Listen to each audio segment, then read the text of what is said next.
in one of the comments on my video where I'm saying God is what we want God to be, there was a comment from a regular viewer and someone I've spoken to in the past who's got his own channel, and whether it was joking or not, or whether he didn't mean that or not, you just don't know with people. People don't even know themselves when they write stuff down. They just put stuff down, knee-jerk reaction. They don't think about things invariably. So I'm not commenting on this comment as if this person really meant it and I've missed the point and all this different sorts of stuff. I'm just using the one line that I'm going to be saying now just as a segue into a video. And it's a very, very well used line. And it's trust the science. It's the whole Anthony Fauci thing. I think in actual fact it'll be Fauci's legacy. It'll be carved into his gravestone. Trust the science, Fauci. Well, of course, since that event, very, very many people lost their faith in the science. And I emphasise faith because what is it? What is science, people? I mean, you can spout out now with your indoctrination, oh, science is a method of instantiating so-called reality because we do these experiments and we get the same results every time, so therefore it must be true. Yeah, until they decide otherwise. Until someone comes up with another idea, until someone moves the goalposts, until someone writes some more squiggly shit down which changes everything. Science, ladies and gentlemen, is scientism. And this trust the science, well, where have we heard something very similar before? Trust in God. Trust in your faith.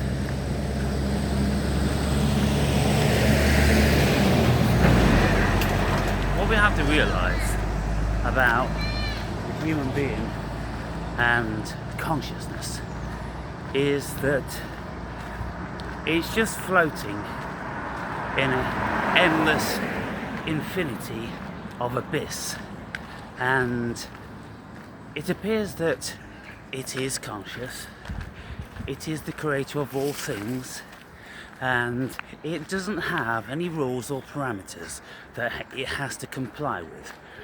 And we can see this as a perfect illustration in quantum mechanics, because the quantum world appears to be very random.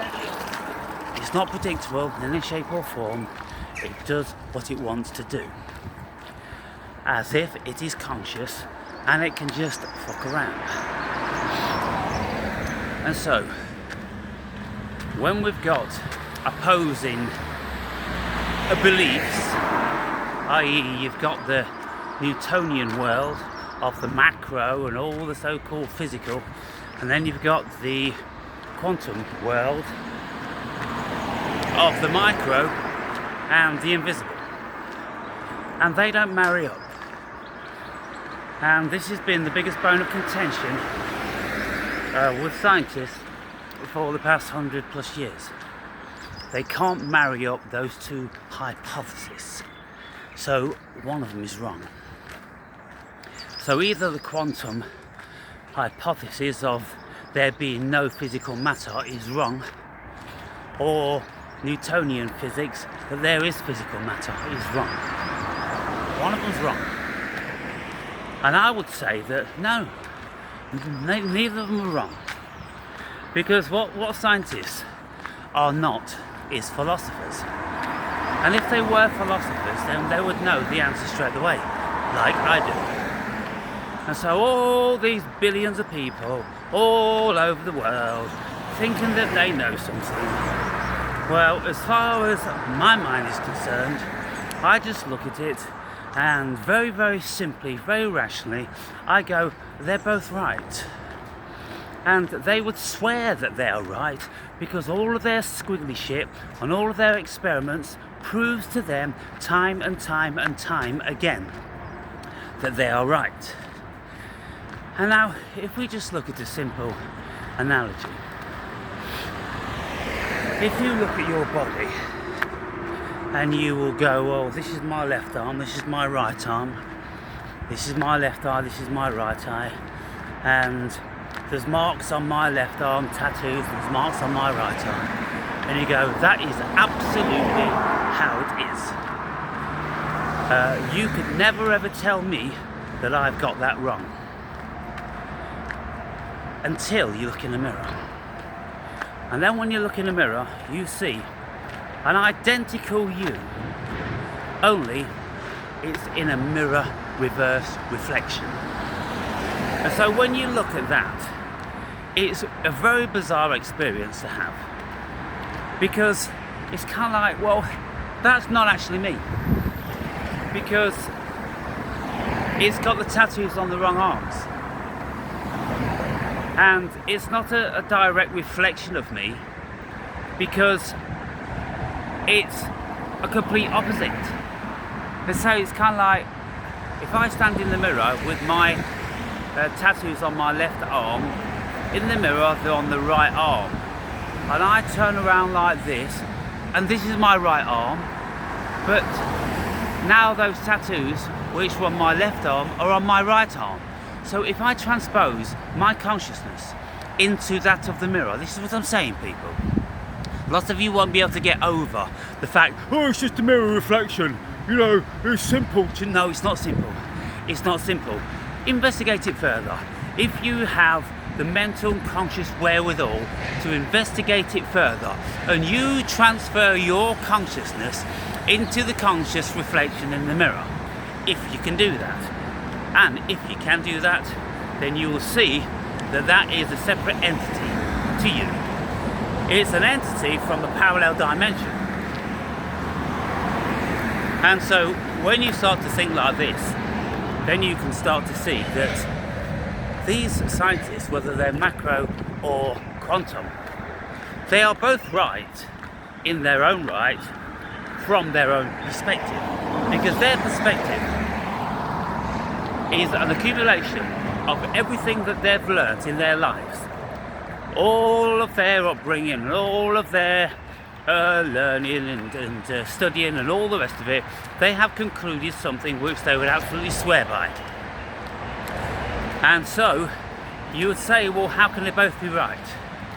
Well, when you know one thing about the cosmos, then you can see how it's very, very simple that they can both be right. Because right and wrong are only perceptions of human consciousness.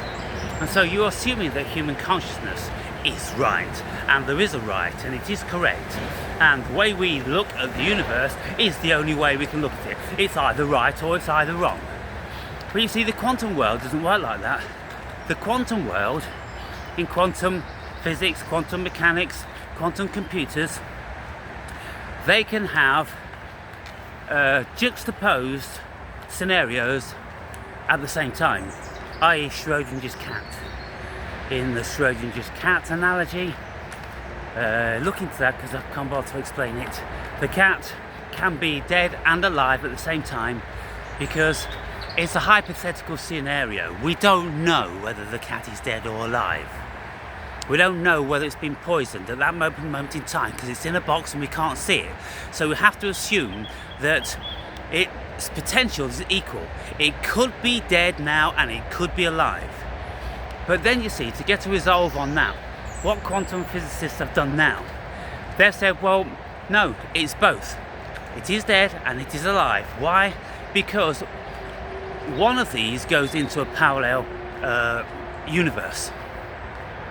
And what happens is, for us to get our heads around this paradox, we have to create something which is a reality. And this gets really, really, really bizarre because this is the length the human being's going to do to hang on to this notion of right and wrong. So what physicists do, and Brian Greene is an advocate of this, and who else is an advocate of it? Sean Carroll's an advocate of it, and lots of other people. they're saying that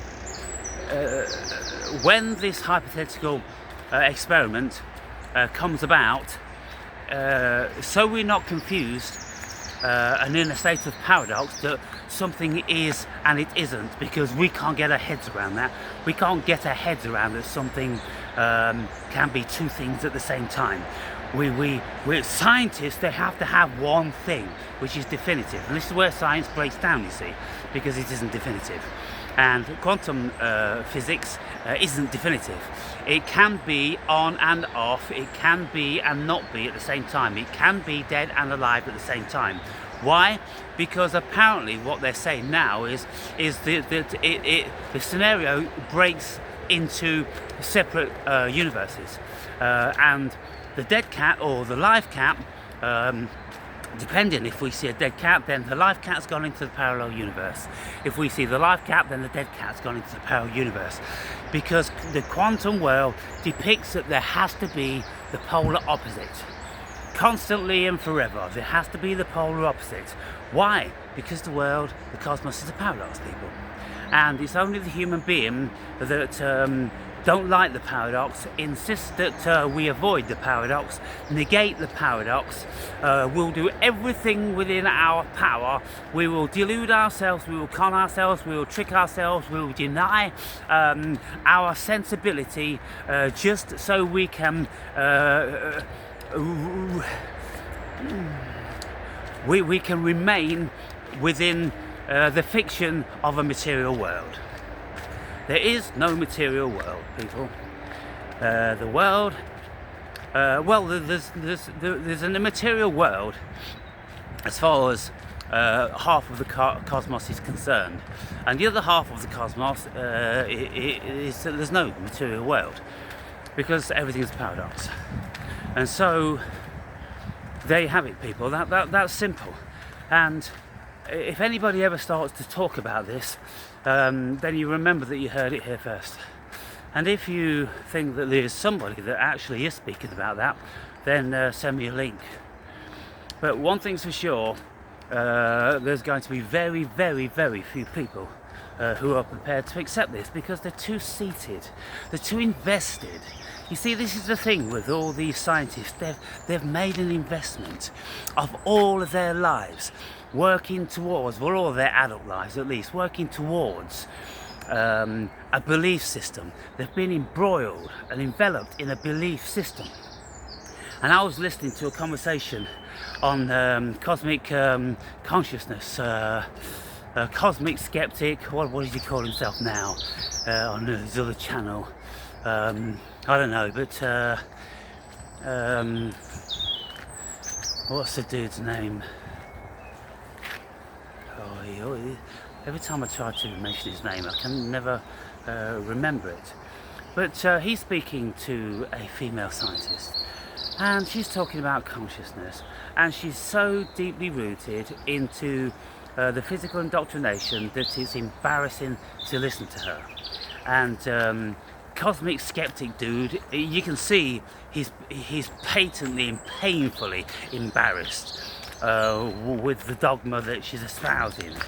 But what can she do? She is a product of that realm. She has been indoctrinated, and she's in a realm whereby she could never start philosophizing about certain things. She could never start putting philosophical proposals forward, because she's a scientist, and scientists have to adhere with the dogma and the protocol of the fiction.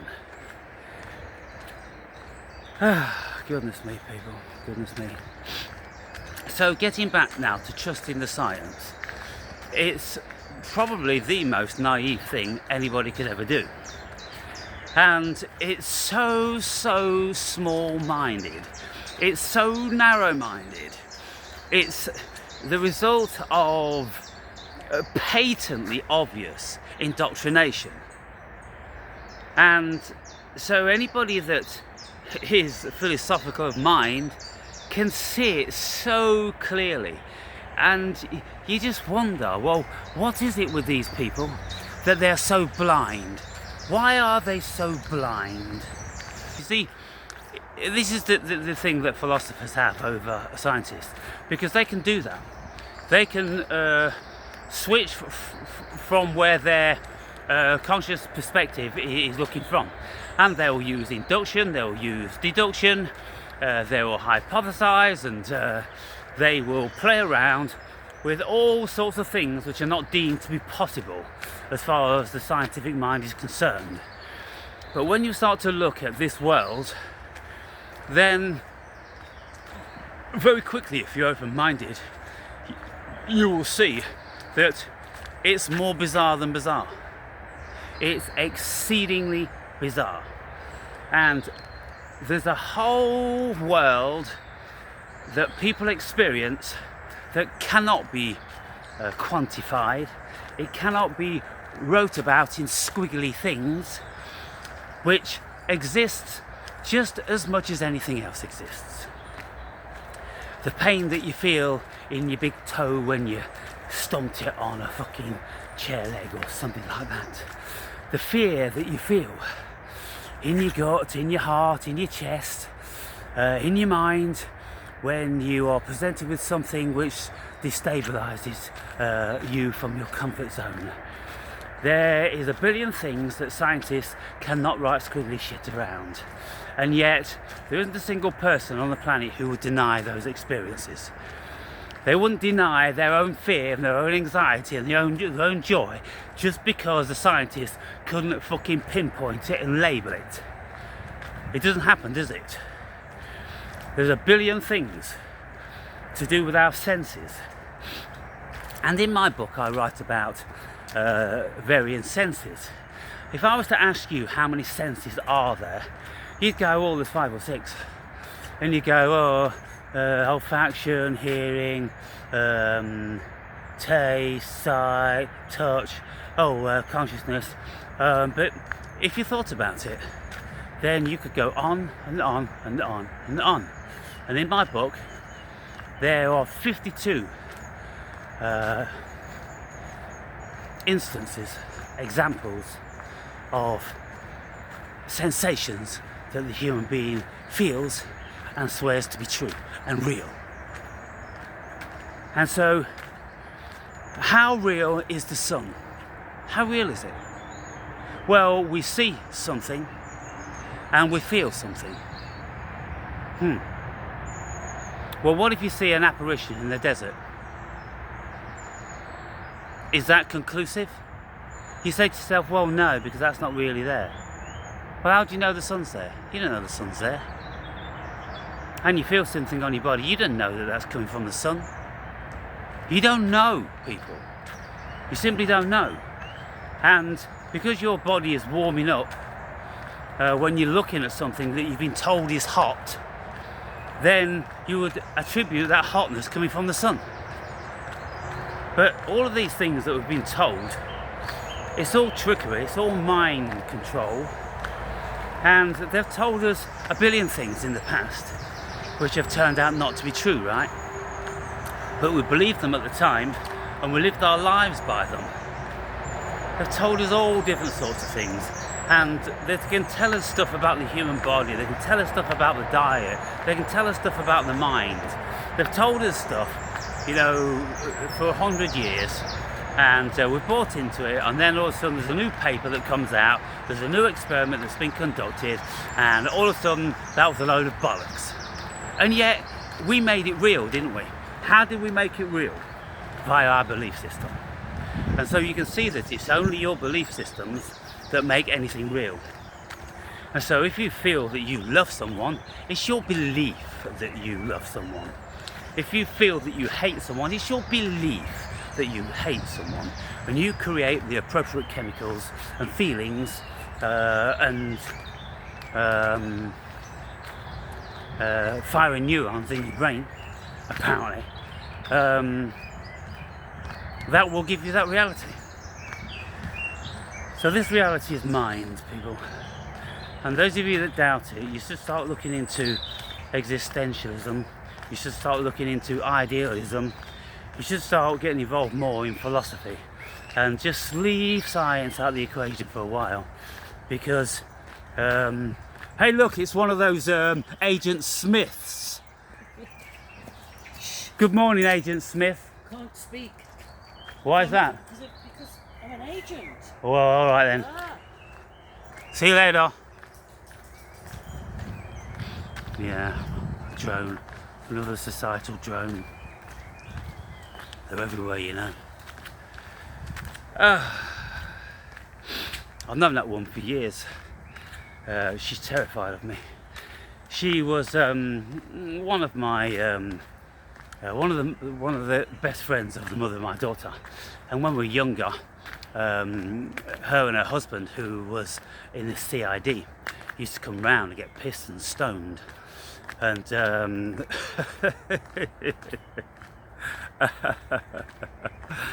that's coppers for you. But yeah, she's a full-on drone, and she's terrified of my mind. And she bought right into the old COVID thing, and oh my goodness. Drones, people, drones. So trusting the science, not a good idea, people. Not a good idea. You may as well say trust in the delusion. Trust in the illusion. Trust in the fiction. Trust in your fantasy. You may as well say that. Because at the end of the day, what do any of us know about atoms and molecules and quantum fields? Nothing at all. Nothing at all. What do we know about electromagnetism and plasma and gravity and the speed of light and all that? Nothing. Nothing at all. And so if you do have an adherence to these things, then you are doing no more than what any religious person does. You are just relinquishing your rational mind for the word of somebody else. You are trusting that someone out there knows more than you do. And you go, well, they're scientists, and we must trust the scientists because the scientists know the most, you know. Well, get a scientist in the room with a philosopher, and I think you'll start to think very, very differently very soon, because the philosopher will tear to pieces every single shred of science. And just let me finish off on this one thing. The thing is, about this conversation I was watching last night with Cosmic Skeptic. Within Reason, his new channel, Within Reason. And Alex O'Connor. He's only about 23 years old, you know, but he's brilliant. He's absolutely brilliant. He was speaking to this female American scientist, and within all her research, what she was doing, and all the papers that she's read and things like this, she's saying that she thinks consciousness is fundamental. And I just wanted to scream out to her, have you not read Buddhism? Have you not read any of the Hindu texts, which are thousands of years old? And you seem to think that you're pioneering, and oh wow, you know, if you look at it like this, it's kind of very bizarre, because what she was saying was that all of the assumptions that the human being in the scientific realm have had hitherto are being proven to be fallacious, because they're not standing up, because they're being seen for what they are, just assumptions, because these idiots have held so many assumptions. It's like Terence McKenna always used to say, give us one free miracle in science and we'll provide the rest. Well, the one free miracle that matter exists, and it came out of nothing. And then they've built it all from there. It's just a pack of cards, people. Science is a pack of cards. It's all mind, it all operates on mind. And so this female scientist starting now tentatively to say, because she's so embarrassed and scared of her peers, saying that, well, she thinks that consciousness might just be fundamental and everything comes out of consciousness, because when we look for consciousness we don't know what it is, we can't find it, and so hence everything that we've ever thought about it's been an assumption, and we've premised our physical delusion on this assumption, and it's about time we just started to look in the mirror and realize that you're not actually looking at yourself, you're looking at another entity from a parallel dimension. And this is where we get involved with quantum computers now, because they apparently are taking information from parallel universes, and they're sharing information with parallel universes, and all of our top scientists haven't got a single clue what's going on. It's just very, very highly speculative. And so they're saying within 6 years maximum they have completely superseded the entire knowledge and intellectual capacity of the human being, and from where they go after that point is anyone's guess. Are you ready for this shit, people? Are you ready for it?